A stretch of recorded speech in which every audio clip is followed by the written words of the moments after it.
Yeah, what's up mga master? Mark Music here. May tanong dito yung ating kamaster.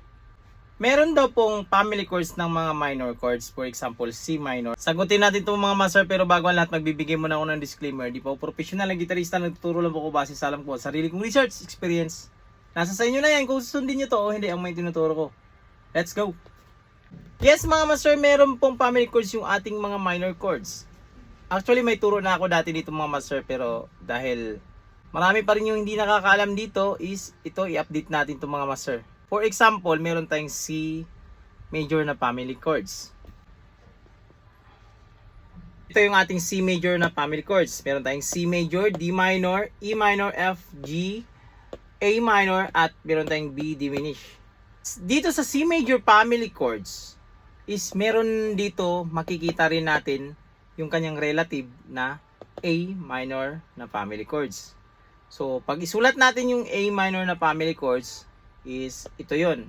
Ilalagay natin siya dito, parang i-rearrange lang natin itong ating C major. So, iuna natin yung ating A minor.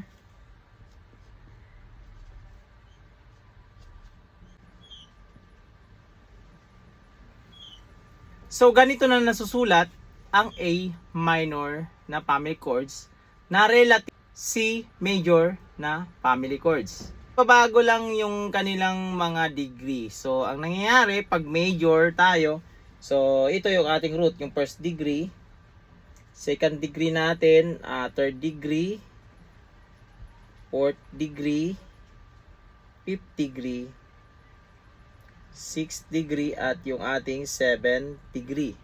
So, dito sa minor naman, yung degree niya, magiging ito na siya. So,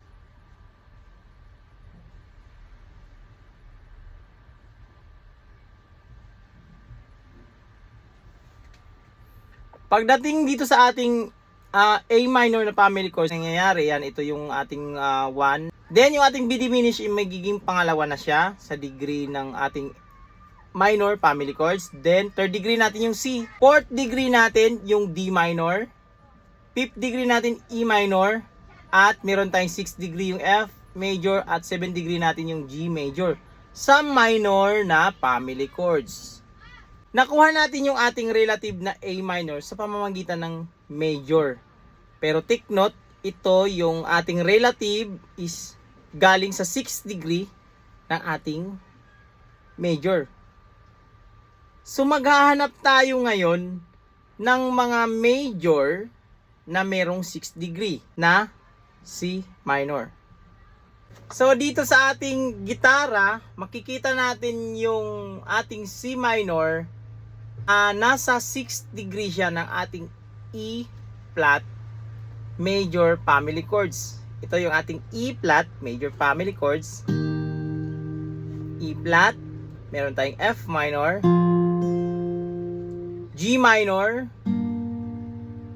A flat major, meron tayong B flat major, at yung pang number 6, ito yung ating C minor. At meron tayong D diminished. So, ito yung ating E flat major na family chords. Yan. Meron tayong E flat, F minor, G minor, A flat, B flat, C minor, at D diminished. Ngayon, gagayahin lang din natin kanina yung arrangement natin kanina sa ating C major na meron siyang relative na A minor. So ito, ang relative niya is C minor. Ilalagay na natin siya dito. Then gagayahin lang din natin yung arrangement nito. Kumbaga i-rearrange lang natin.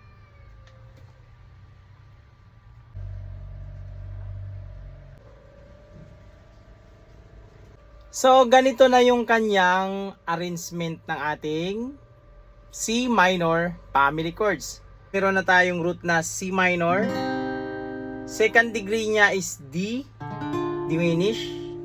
At yung kanyang third degree is yung E flat major. At yung kanyang fourth degree is meron tayong F minor. Fifth degree niya is G minor.